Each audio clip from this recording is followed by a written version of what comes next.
အချစ်ဦးရီစာဟောင်းဟင်းဝေရံကလက်ထပ်တော့မယ့်အချိန်မှာပညာသားပါပါနဲ့တချင်းတစ်ပုတ်ထုတ်ပြလိုက်တဲ့ဝိုင်းစုခိုင်သိန်းတစ်ချိန်ကသူမချင်းရတဲ့အချစ်ဦးဟင်းဝေရံကလက်ထပ်တော့မယ့်အချိန်မှာရင်တွင်းခန်းစားချက်တွေကိုတချင်းလေးတစ်ပုတ်နဲ့ထုတ်ပြလိုက်တာကအဆိုတော်ဝိုင်းစုခိုင်သိန်းမှာ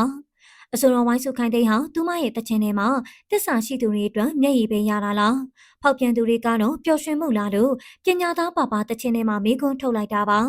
အားလုံးသိကြတဲ့အတိုင်းခုချိန်မှာတော့ဟင်းဝင်းရံနဲ့စုပြည့်တဲ့စင်တို့ဟာကြီးကျယ်ခမ်းနားစွာလက်ထပ်ဖို့စီစဉ်နေတာဖြစ်ပါတယ်။ဒီလိုအချိန်မှာလူတွေကတော့ဝိုင်းစုခိုင်သိန်းကိုပဲတနာကြတာပါ။အားလုံးသိကြတဲ့အတိုင်းတစ်ချိန်တုန်းကဟင်းဝင်းရံနဲ့ဝိုင်းစုခိုင်သိန်းတို့ဟာတိတ်ချစ်ကြတဲ့ချစ်သူတွေဖြစ်ခဲ့ဘူးတာပါ။ဒါပေမဲ့လည်းအကြောင်းကိစ္စမတိုက်ဆိုင်စွာနဲ့ပဲဟင်းဝင်းရံမိဘတွေကသူတို့သားကိုဝိုင်းစုခိုင်သိန်းနဲ့သဘောမတူလို့လမ်းခွဲခဲ့ရတာပါ။တကယ်တော့ဒါတွေကဟိုးတိတ်တစ်ချိန်လုံးကကိစ္စတွေဖြစ်ပြီးအခုချိန်မှာတော့ဟေးဝင်းရံရောဝိုင်းစုခိုင်သိမ်းမှာအရာအလုံးကနေသားတခြားဖြစ်နေပါပြီ။ဒါပေမဲ့လည်းမမေ့နိုင်သေးတာကပြိသက်တွေပါ။ပြိသက်တွေကတော့ဟေးဝင်းရံတယောက်ပျော်ရွှင်နေတာကိုမြင်နိုင်အခြေကြီးမှကံမကောင်းရှာတဲ့ဝိုင်းစုခိုင်သိမ်းကိုတနာကြတာဖြစ်ပါတယ်။အခုလဲဝိုင်းစုခိုင်သိမ်းရဲ့တခြင်းတစ်ကိုပြိသက်တွေကစိတ်ဝင်စားနေကြတာဖြစ်ပါတယ်။ပရိသတ်တို့ရောဟိဝင်းရလက်ထပ်ပွဲမတိုင်ခင်တချင်းတစ်ထုံလိုက်တဲ့ဝိုင်းစုခိုင်တဲ့ကိုဘယ်လိုမြင်ကြသလဲဆိုတာပြောသွားကြပါအောင်ရှင်။